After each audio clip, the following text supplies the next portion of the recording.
ओला company जिसका एक time पर बहुत ही बड़ा बोलबाला था पूरे इंडिया में, वो आज बंद होने के कगार पे खड़ी है। ऐसी कौन सी गलतियां कर दी कंपनी ने कि जो एक टाइम पे पूरा मार्केट कैप्चर करके बैठी थी, वो आज इतनी बुरी तरह से डूब रही है। तो देखो, जब कंपनी स्टार्ट हुई थी ना, तो फेज 1 में ओला के फाउंडर भावेश अग्रवाल जी ने कहा कि हम प्रॉफिट नहीं कमाएंगे, अब हम इन्वेस्टर्स के सारे पैसे को नए कस्टमर्स को अक्वायर करने में और एक अच्छा इकोसिस्टम क्रिएट करने में लगा देंगे, एंड जब पूरा मार्केट कैप्चर कर लेंगे ना, उसके बाद पैसा कमाएंगे। सो इसी माइंडसेट के साथ ओला ने कस्टमर्स को धड़ाधड़ ऑफर्स देने स्टार्ट कर दिए, लाइक फर्स्ट राइड फ्री, 40-50 रुपए में 3-4 किलोमीटर की राइड, 50% ऑफ, ढेर सारे कैशबैक्स एंड और भी बहुत सारे रिवॉर्ड्स। इसीलिए कस्टमर्स की तो चांदी चांदी लग गई थी, हर कोई ओला को यूज करने लग गया था। अब कस्टमर्स के बाद आते हैं ड्राइवर्स। ओला ने ड्राइवर्स पर भी स्टार्टिंग फेजेस में बहुत ज्यादा इन्वेस्ट किया था, इतना ज्यादा इन्वेस्ट किया था कि एक टाइम पे ओला के ड्राइवर्स भी ऑन एन एवरेज 80,000 रुपीज कमा रहे थे। अब ड्राइवर्स के भी मजे ही मजे थे। सारे ड्राइवर्स अपने फ्रेंड सर्कल में सबको बता दिया कि भाई हम तो इतना ज्यादा कमाते हैं। इससे हुआ ये कि हजारों लोगों ने बैंक से लोन लेकर कार खरीदी एंड ओला के ड्राइवर्स बन गए। एंड जब उनकी सैलरीज इतनी हाई थी तो उनके खर्चे भी उसी हिसाब से बढ़ गए।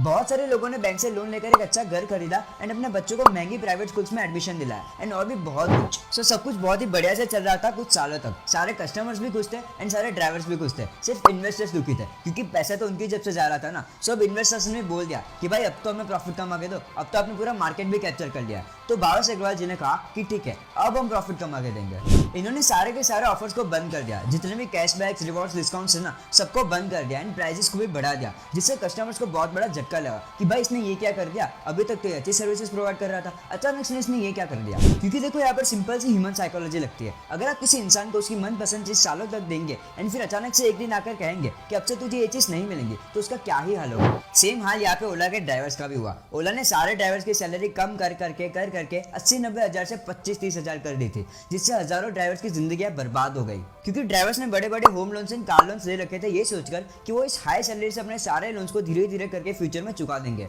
बट जब इनकी सैलरी से आधे से ज्यादा कम हो गई ना, तो इनके पास कोई ऑप्शन ही नहीं बचा लोन चुकाने का, जिस वजह से ड्राइवर्स कंपनी को एंड शहर को छोड़कर गाँव चले गए एंड बैंक ने हजारों गाड़ियां जब्त कर ली, सीज कर ली। सो जो स्टेप्स भावेश अग्रवाल जी ने प्रॉफिट कमाने के लिए लिए थे ना, उससे प्रॉफिट तो उतना ज्यादा नहीं कमाया, बट हाँ, लॉस जरूर कम हो गया। बट साथ ही में सारे के सारे कस्टमर्स बहुत ज्यादा डिसअपॉइंटेड हो गए एंड सारे ड्राइवर्स भी बहुत ज्यादा गुस्सा हो गए थे, जिस वजह से इनका पूरा इकोसिस्टम कोलैप्स कर गया एंड इनकी कंपनी धीरे धीरे डूबने लगी। सो कंपनी को बचाने के लिए, इन्वेस्टर्स का पैसा लौटाने के लिए ये ओला का आईपीओ भी लाने वाले, जिसमें फ्यूचर का तो पता नहीं, बट कंपनी की करंट कंडीशन को देखते हुए इन्वेस्ट नहीं करना चाहिए। सो ओला की इस फेलियर से हमें कुछ सीख भी मिलती है कि हमें हमारे कस्टमर्स को कभी भी एक लंबे समय के लिए ऑफर्स नहीं देने चाहिए, वरना हो सकता है उन्हें उनकी आदत लग जाए। एंड अगर आदत लगने के बाद आप ऑफर्स हटाओगे ना, तो उससे बहुत बड़ा बैड इंपैक्ट क्रिएट हो सकता है आपके बिजनेस के ऊपर। एंड अगर आप सिर्फ एक इनकम स्ट्रीम पर डिपेंडेंट हो ना, तो आपको कभी भी बड़े बड़े लोन्स नहीं लेने चाहिए। It could be very dangerous for your financial life. So video को लाइक करके शेयर करो इस स्टोरी को अपने सारे फ्रेंड्स एंड फैमिली ग्रुप में, जिससे सब लोग इस स्टोरी से कुछ ना कुछ सीख सके। एंड ऐसे और अमेजिंग बिजनेस स्टोरीज के लिए फिनसिम को फॉलो जरूर करना।